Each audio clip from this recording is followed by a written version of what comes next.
Yeah, Mandaloun was 3/4 from the 5/8 this morning inside of a colt named Colonel Bowman. Breeds really well. I think we had him 111 and 3 for the 3/4. Galloped out really well. Looking to do a little more with him just because he hasn't run since the Louisiana Derby, so 2 weeks out. Great move. Florent was very happy with him. Essential Quality was 5/8 from the half mile with workmate with Spa City. Really good move. We had him at 59 and 3. Nice gallop out. Once again, Louis was super happy with him as well. And they're both on track. I mean, they were nice works this morning, good gallop outs, and they're moving great. So I feel like we're on track for a big. We got 2 weeks to go, but as of right now, we're on track for the Derby.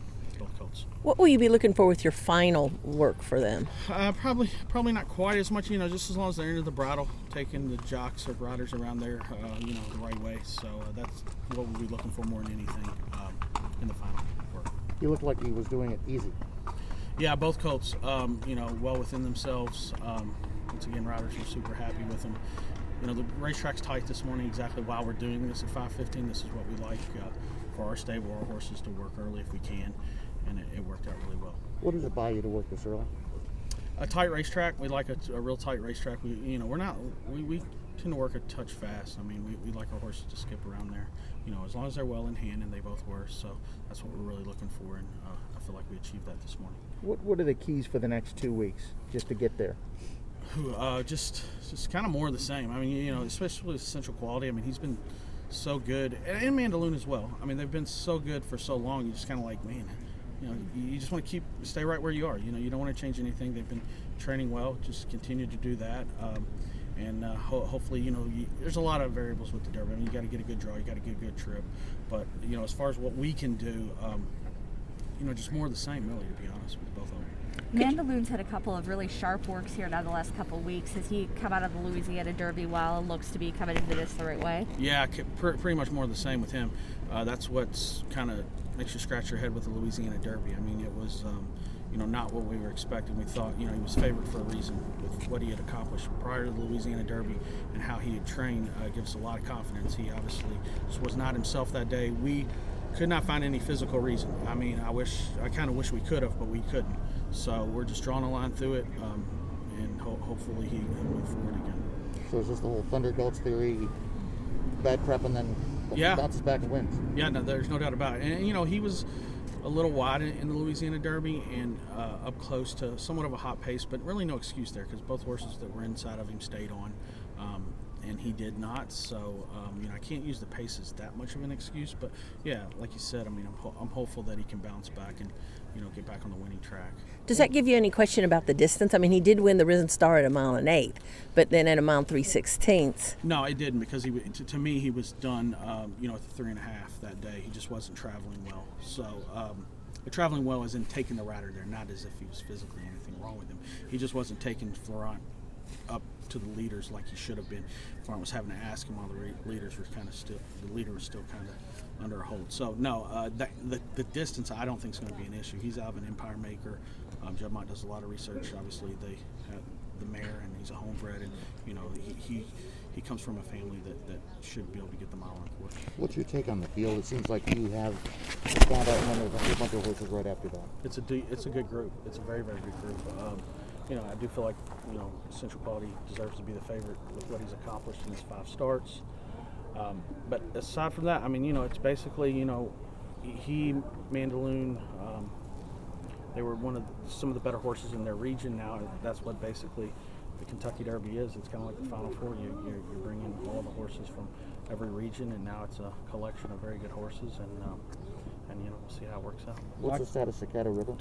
As of right now, we're training him as if he's running in the Derby. We've had a couple of different conversations with John and Anthony, and we just right now we don't have to make that decision on whether we're going to run or not. I know he wants to do what's best for the horse. I know he's been trying to win the Kentucky Derby for 50 years, and he's won the Preakness a couple times. And he wants to win the Derby, but he also wants to do what's right for the horse. And we're going to let him tell us. No one's we don't have to answer that question as far as if we're running right now, but we'll kind of monitor him over the next week or so and see how he's doing.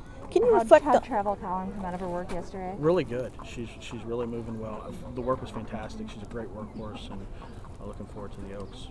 Can you reflect on Essential Quality's bluegrass? I think some people are trying to get some hope out of there that maybe he's vulnerable. But talking to Luis, he made it sound like, the idea was to win, but not to gut him. Yeah, there's no doubt. We had made that, we had talked a couple days leading up to the race after the post position draw, and Lee said, I want to leave some gas in the tank, and I think he did. He ran 29 feet further than the winner that day. He came out of it with a great number. I thought it was a great effort, and it showed, some determination and fight that he has that we didn't really know. He had to fight to win the Breeders' Cup. It wasn't like he just galloped around there in the Breeders' Cup, but, he definitely got a lot out of it. From a mental standpoint and physically.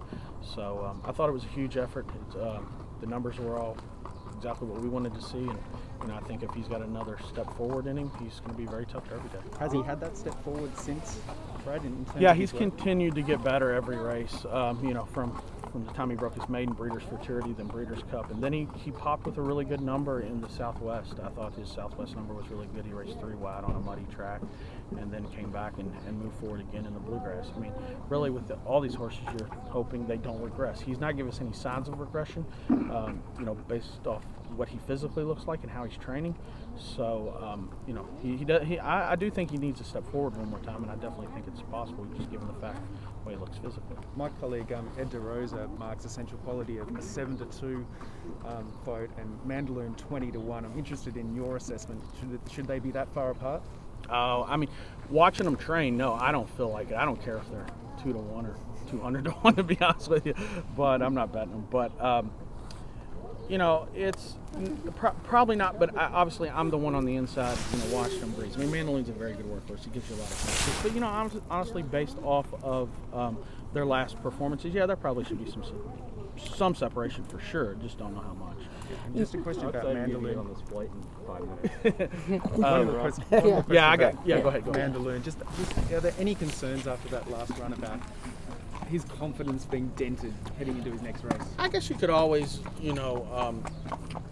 wonder, if he's, up for it or not. But he certainly seems to be up for training. So, I'm just going to have to go with what he's telling us in the mornings, and they're all positive signs, so we're going to march forward.